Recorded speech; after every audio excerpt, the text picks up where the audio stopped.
Live from Orlando, Florida, you're listening to the Orlando Magic HQ podcast, the voice of Magic fans.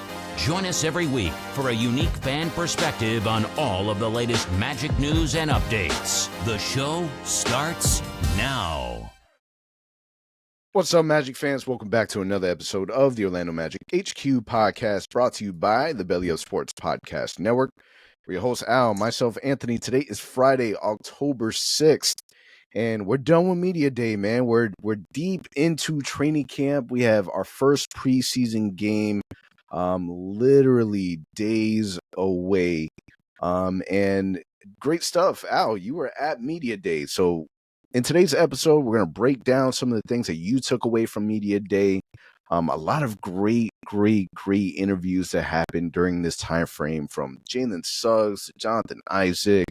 We got a chance to be able to kind of interact and see how the team has been cozying up with Joe Ingles, which was awesome. And then we'll talk a little bit more about just some of the stuff surrounding the team. But before we get into any of that stuff, Al, you were at Media Day. You were there with our guy, Kieran. Talk to me. What was your feeling? What were your thoughts? What are some takeaways that you got from that moment? Dude, it was a great experience, which it always is every single year, right? Getting to see the players, the coaching staff, the Magic broadcast team, the new media members that are there. It was a great time to be there, man. It's 3 hours, 4 hours almost, but it flies by. You don't really feel it. But I will tell you that the one theme for me this year was the energy, man. Like from the moment you walk into that practice facility, it's a different energy, man. You can definitely tell that there's a level of competition that is different between this team. And if you haven't checked out the article that we posted with some takeaways, I talk about it a little more in depth as to what that means. But Coach Mosley, man, talking about competition. We're going to compete. And you love to hear that with this young team. They all want to play. They all feel they deserve to play. Go out there and prove it. Another big one for me, which I think you guys have seen already in some interviews that he's done, Jalen Suggs, man. This dude looks like a different person. And I'm talking about that in the mental standpoint. Like he is different, looking at the game, looking at his life, looking at the way he's approaching things. I think that's going to be huge for him if he can stay healthy this year. That new mentality is going to help him big time. And the last one, which we've all talked about plenty on social media this week, J.I. How can you not be excited about seeing this guy dunk, hitting three-pointers in practice, screaming at teammates, hey, I'm feeling it. Like, you love to see this from J.I., a guy that we haven't been able to see play, unfortunately, that much lately, the last 3-4 years. He seems to be healthy for the first time in a while, man. So those are just some key takeaways, but it was a great time to be there. And I'm just excited for Tuesday, man. I'm counting down the hours. Yeah, I mean, from the interviews that we heard, yeah, Jalen Suggs definitely stood out to me, man. The way that he was speaking, very positive. He spoke a lot about how, this summer, it's he spent a lot of time just from a mental standpoint. He has this newfound vision, from what it sounds like, of kind of how he foresees life in general. And when those things happen, it definitely makes an impact on the court. And he talks about how much that he loves the Magic young core and the team that he's created, or the team that he's growing up with. Right? He says we love each other, we care for one another, and that's a unique thing in this business. It makes coming in here great every day, and it puts a smile on my face. It's awesome. We love that. And at the same time, it's one of those things where we already know that this group had a very, very great chemistry. Now it's on another level. And you're right. More stuff that we heard from Jeff Weltman, where he kind of alluded to the fact that we're not guaranteeing any minutes for Jet Howard or any minutes for Anthony Black. Like, these guys are gonna have to come in and they're gonna have to earn it. Like, we're not guaranteeing any minutes for anybody. You got to come in here, you have to earn it. And they've created like this competitive nature amongst themselves where I see these training camps where they're being competitive. I can see the benefits that Anthony Black is going to be able to get, because he has to guard up Markelle Fultz. Markelle Fultz is going to have to be guarded by a 6'7", 6'8" menace in Anthony Black. So these are a lot of the things that we're looking forward to, and it's only going to help our team. And Jonathan Isaac is another one, man. It was confirmed that the team is going into the season fully healthy, and that Jonathan Isaac even said to have gone a whole summer of being able to play and being able to bang, I feel better now than I did in those stint of 10, 11 games where he only played about 10, 11, 12 minutes. He says he's excited, he's ready, the team is ready. And my favorite part, why not us? And it's a great feeling to hear them talk in that manner, because we know that there's expectations this year, right? There's not a worry of tanking or being back in the draft. Now my question to you, Al, is great. This all sounds great on paper, right? But what's the reality from it, right? Jonathan Isaac, over under 42 games. He sounds great. He looks great in the videos that we've seen. People are saying great things, but do you think that he can really last, over 42 games, or are you taking the under? You know what, man? I'm going to take the over this year. I do not expect him to play on back-to-backs, maybe some days off here and there, but I do think the way that he is looking right now, man, he really feels like it's the healthiest that we've seen him in years. I mean, the knee injury should be a thing of the past by now. He's been healthy from that for now 9 months, 10 months. The abductor injury that he had, that was only a 6-week recovery time. So he's been playing ball now all summer. He said it himself. The coach been seeing me, the front office been seeing me practice with this team. So truly, there should be no reason why he shouldn't play and play enough. The thing will be, can he stay healthy? I think he can. I don't think it'll be 70, 80 games, but I think it'll be more than 42. I mean, this is it. We've waited all this time for the moment of Jonathan Isaac being able to go into the season, into training camp, healthy, ready to play from the jump. I do agree. I think that he will be available past the 42, so I'm taking the over. But I'm taking the over with the idea that, let's be honest, the Magic are still going to be extremely careful. It's not like he's going into the season, with no minute restrictions. I foresee there being minute restrictions for a good amount of minutes. Even if they say that there isn't minute restrictions, you best believe that they're going to try to make sure that they protect Jonathan Isaac as much as possible. Because let's be honest, it doesn't matter if he plays 80 games straight, 82 games straight. If he's not available for when we need him the most, which is playing postseason, then all of this was for nothing, right? Exactly. In the sense where that's when we need his presence the most. We already seen the short span of what he's able to bring this team. We know that he provides a crap ton of value. How can we make sure that he makes it through the whole entire season? I think that that's the biggest question. And the answer to that we've heard nonstop throughout this training camp is everyone talking highly in regards to Arnie Kander, who's the vice president of player performance and wellness. And they have said nonstop about how he has been a big, massive difference maker. His presence alone, his attributions to, I guess, his level of expertise around the yoga and kind of focusing on a lot of body work. This is somebody that is new to the franchise and has already made a massive, massive impact to the team, because it's literally nonstop. Every player had something positive to say about a strength and conditioning individual in our department, where, if we're being honest, we have struggled with for so long from a fan base standpoint. From even if they don't say it, we kind of already got the word from it that there hasn't been confidence in that department in a really, really long time. And I feel comfortable to say that I think for once, that's not something that will be such a huge, massive worry. Time will tell, obviously, but as of right now, it's looking good. I mean, for the first time in a while, they have a staff in place that is basketball focused. Guys that have experience in the game of basketball. The Magic trial, the soccer guys and track and running and this and that. Man, get me here dudes that know about basketball, know about what it takes for a basketball player to sustain injuries and play through a season. I think we found a gem in this guy, man, because by what we're hearing, he's not only doing it on the court, helping the guys physically, but mentally. And again, that's what Jalen Suggs alluded to. J.I. alluded to that. Wendell Carter Jr. alluded to that as well. So it's huge. And we're seeing a little bit of it today at practice when it ended. They were all stretching together, listening to Bob Marley at the facility. So it's like this dude is creating this vibe around this team that, again, it's unique, it's different. But again, that mental for these young guys, that mental is going to be huge, man.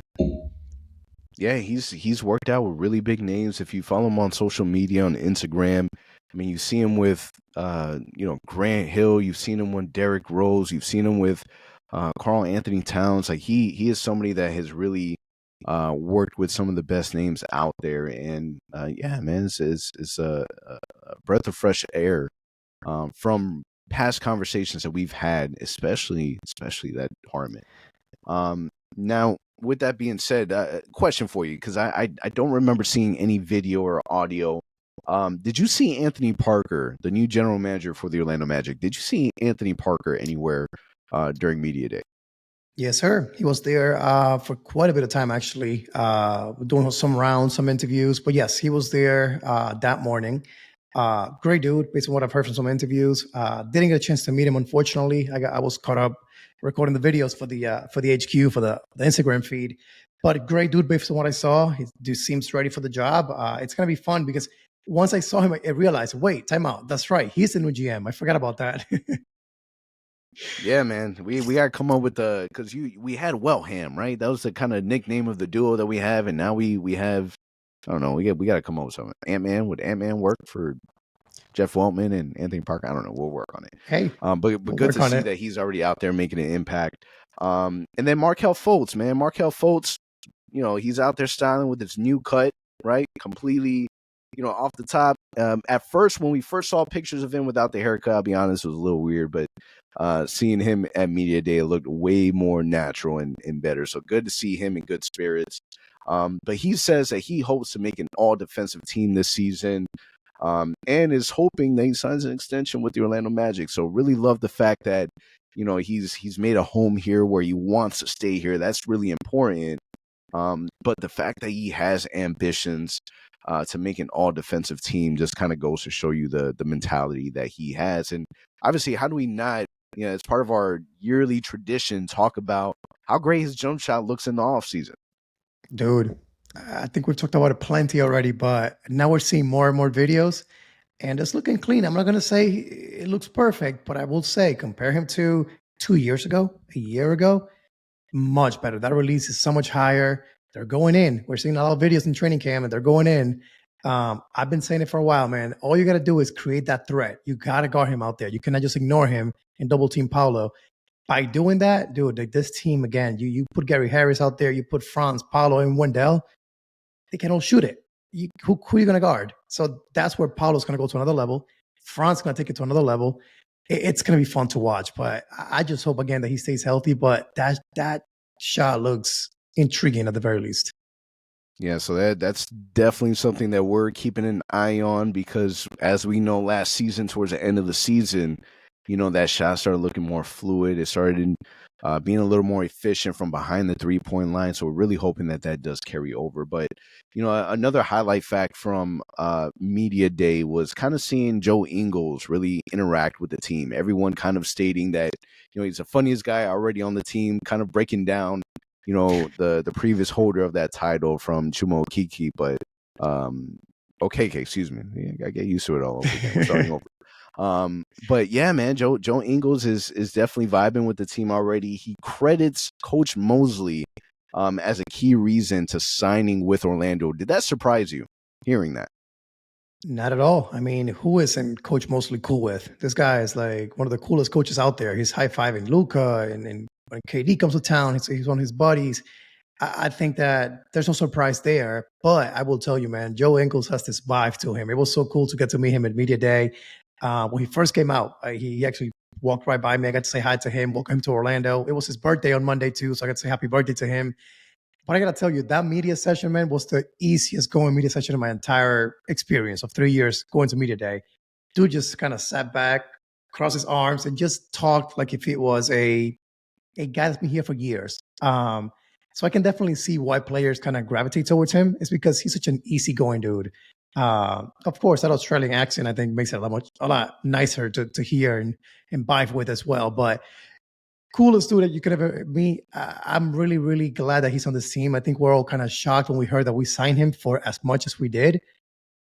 But I think that what he's going to do in the locker room, man, is going to be huge for this team. The shooting threat, of course, but in the locker room, he's going to have a huge influence in these young guys. Yeah, I think so also. And if you haven't already had a second to watch, Anthony Black kind of did his, he had a little documentary, small 7-8 minute video that he did kind of showing his day, his first media day. And what was awesome is throughout the video, you see Joe Ingles kind of rooking Anthony Black, which was cool. They already kind of have like this father son dynamic thing that's going on with the rookie and the vet. So that was really cool to see.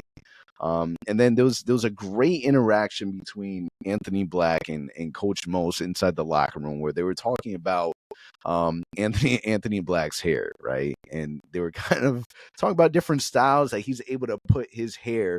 But what's funny is that although there was a moment where it was kind of friendly banter back and forth, there was a moment where Coach Mose was like, yeah, we really might. And if I tell you that we have to do something about the hair because there's reasons behind that you may not be aware of how it may impact your game, something along those lines, which was really cool to see. So we'll see how that kind of plays out throughout the season. If we see if we see Anthony Black some randomly throughout the season, he ends up getting cornrows or puts his hair up in a bun, something along those lines, we know that coach has something to do with it. Yeah, you love to see that because not for nothing, man. We lived through the Alfred Payton era here in Orlando, and I remember those days vividly, man. Me thinking to myself, please cut the hair because, again, shooting free throws, that hair's right in your face. How are you playing ball like that? Not quite the case with Anthony Black, but I can see if it keeps growing, it might be an issue. Yeah, so we'll see. Other than that, man, media day was definitely a fun experience just from an outsider looking in. It was my daughter's birthday, so I wasn't able to make it out there. But Al, you did an awesome job kind of recording all the live interviews that they had during media day. So if you hadn't had a chance, or if you missed it completely, if you go onto our Instagram page on social media, Al, you did a good job at recording every single one of those. So you can definitely reference those pages to be able to hear the different interviews. But before we close out media day, was there anything else? Last thing I will add is that it's also the same day that the jerseys came out, the new jerseys for sale. So I actually made my way from media day to the team shop, and dude, those jerseys are clean. It's not the same to look at a picture, to look at a video, and to actually grab it in your hands and have it. I couldn't decide between Paolo and Franz. So what I did was I called my wife. She goes to the games with me. I'm like, hey, do you want one of these jerseys? She's like, of course. She never says no to this, right? It's a clothing woman. Why would she say no? So I'm like, hey, I'll get you a Franz. I'll get a Paolo. We can take it to the games. Sure. I'm like, do you want a small or medium? The medium I can wear also. The small, it's only for you. It's like, nah, let's get two mediums so we can switch them when we need to. Dude, awesome. So I ended up getting both, Paolo and Franz. Easy sale. So try that with Christina when it comes to the jacket and see if that works out. Oh yeah, because we're still on the jacket topic. Yeah. So there was another what's the guy's name? Jeff Hamilton, is that his name? There was another jacket that was out there that we saw Paolo, Cole, Suggs. We saw the whole team rocking this jacket. But apparently that jacket is one of one, right? So I wonder who gets to keep that one. I think somebody said on Twitter that would be cool to make it like player of the game. Gets to rock it in the interview after the game. Like a turnover chain almost. Exactly. That would be kind of cool. Player of the game, whoever played the best game, boom, you get to wear in that interview or in the post-game media session. That'll be kind of nice. Yeah, we might have to do something about that. That's a great idea, Al. We need to send that up the chain. That's a good idea. I like it. I think so. Now let me ask you, because I saw some people on social media where they also bought the shorts. So they bought the shorts and the jersey. Now, I will say that the shorts are absolutely fire. I own about 5 or 6 Orlando Magic shorts myself. But just a rule of thumb, you never, ever, ever wear the jersey and the shorts at the same time. That's just a public service announcement. Never wear it. I believe that there was this viral picture that went somewhere where somebody was wearing the blue jersey with the pinstripes, the jersey and the shorts, but I think he was at a bank. Don't be that guy. All right. The Magic did announce that they are exercising the third-year team option on Paolo Banchero as well as a fourth-year team option on Jalen Suggs and Franz Wagner. I mean, no surprise, right? This is kind of what we expected. You wouldn't do anything different. So glad that that's out of the way. And then the second thing, man, training camp videos, they're already coming out. We see a lot of great competition happening. A lot of shooting drills that we've seen from Jonathan Isaac to Jalen Suggs. One of the things that you've mentioned is just, how fluid and how good of a jump shot Jalen Suggs has kind of been displaying. So anything on that front? I mean, number one, you love the competition. But I mean, Jalen Suggs, again, mentally he's there, physically he's healthy. Well, that shot's looking good, man. They're going into in practice. So you got to love it. What's cool is we've seen some pictures where it seems like Gary Harris is playing with the starters, and that happened in day one. Day two, they flipped it. Jalen Suggs played with the starters that day. I don't know about today. I didn't get to catch, unfortunately, the pictures on Thursday. But what are your thoughts on that? The fact that they're experimenting, they're trying different things. I think we talked about it last week. We both agree that Gary Harris might get the nod early on. By the end of the year, that guy will be Jalen Suggs. What are your thoughts? If Jalen Suggs is looking that good, are you okay with the Magic saying, you know what, Gary, we love you, but go to the bench. Jalen deserves the chance to start. Yeah, 100%. I mean, let's be honest. Gary Harris is not our investment. Jalen Suggs is our investment. So I would expect nothing less. I love the mindset that the team has this year, where it's you're gonna earn it, right?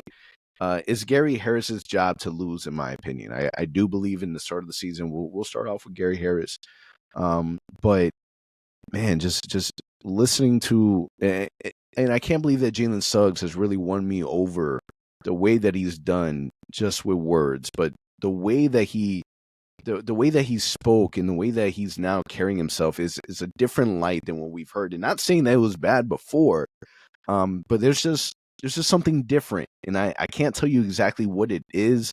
It sounds like he's found a newfound faith of some sort. I don't know if that's the case, but you can tell that there's definitely something different. But with preseason, with training camp, I'm expecting for all types of experimenting to happen. I'm expecting to see Gary Harris not start. I'm expecting to see Jalen Suggs start. I'm expecting to see Paolo Banchero play some of the five. I'm expecting for a lot of different things to really happen, because this is where you're able to kind of test things out. Because once the season starts, there's no zero time to experiment. We are past experimenting stages, right? Every game counts. Every win matters in the column, because you have some doubters out there, and that's the part that's a little frustrating, because John Hollinger of The Athletic predicts that the Magic will win less than 36 and a half games. Now, I'll be honest with you, 36 and a half, it's not chump change. Like in the East, it's not chump change, right? Do I think that we can win more? I really do, man. It wouldn't be a surprise. And obviously, I feel like we've had this conversation also last year. So I'm trying to take out the unbiased when I say this. But I do believe that the Magic have a capability of being a playoff team and not a play-in team. So that's kind of my mindset. But do you agree with 36 and a half? I'll go over. I think that Magic, and I actually listened to the Pod Squad, which is the Magic broadcast team. That's their podcast. And they kind of felt the same way. They felt like 38 to 40 is that magic number for the Magic this year. And I think so too. I think the Magic end up in that range, 38 to 40. Ideally 40, of course. Ideally 500 or better. But in my opinion, if I had money to bet on this, I would bet on 38 wins. So I would bet the over on this. I get it. We didn't improve that drastically. But in reality, I think the improvement for us is going to come from internal growth. Paolo's better. Franz is better. Markel is healthy. We'll be better. Wendell will be better. And that goes across the entire roster. So I think that's the way that we'll win more than 36 games this year. We already won 32 last year. You're asking for us to improve by 4 games, 5 games. I think that's very doable. The key, again, like always with this team, is going to be, can we stay healthy? If that is the case, we'll definitely hit that number. If injuries become an issue for us again, that's a different conversation we're going to have. I mean, that's the thing. You're talking about a team last season that, yeah, we won 34 games, right?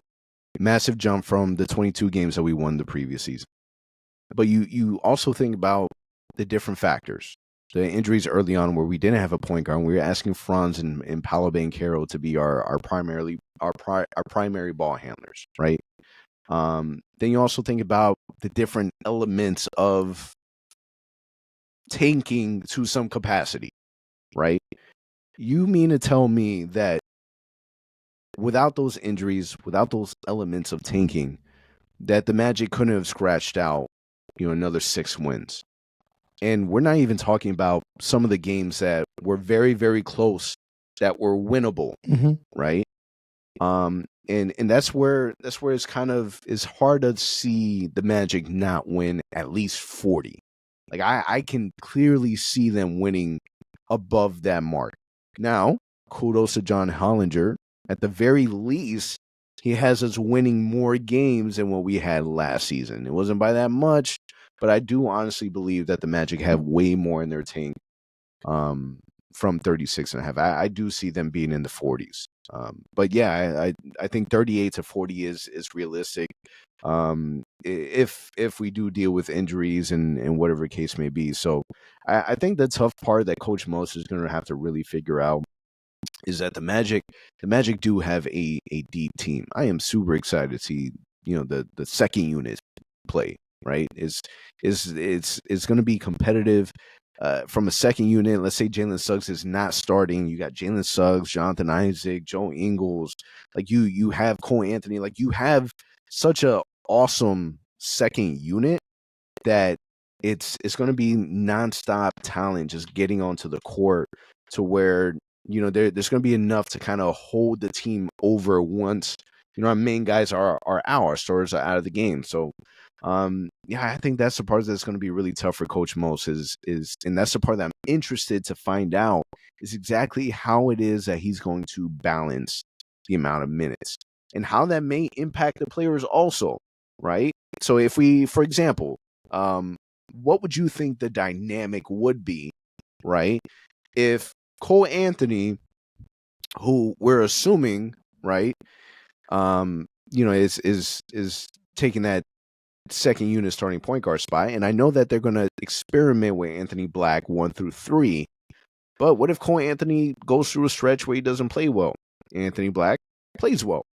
How's that going to impact Cole Anthony? That's the thing, right? You got to be ready, and that's what the coach keeps talking about. It's like, hey, man, we get it. Everybody wants to play, but at the same time, we have competition in this team, so you got to watch out. If you go through a cold stretch, which hey, Cole Anthony has gone through those many times in his career with us, you got to be ready. You got to understand somebody behind you that's ready to step in and take that job for you. So I think that's the cool thing about our team this year. Like no one has anything secured other than Franz and Paolo. Every spot's up for grabs. Yep. Markel included. Markel gets injured again, and Cole Anthony is playing out of his mind. Guess what, man? It might be enough time now to say, hey, man, Cole is our starting point guard. Like it can be that crazy.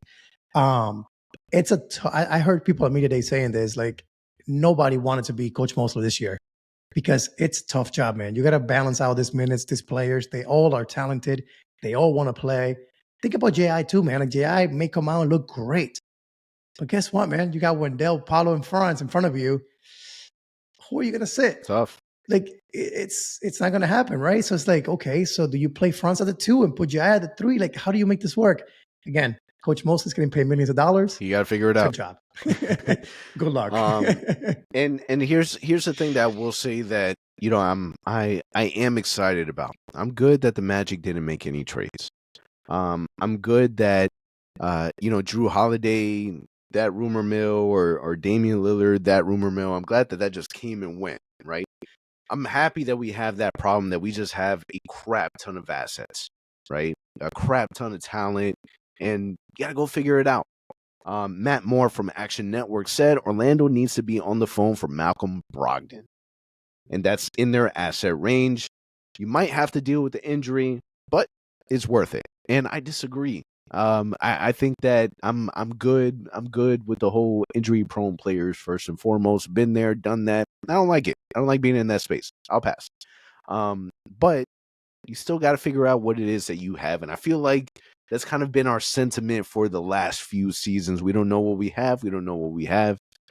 This is a season, right, where you're finally going to really, really know.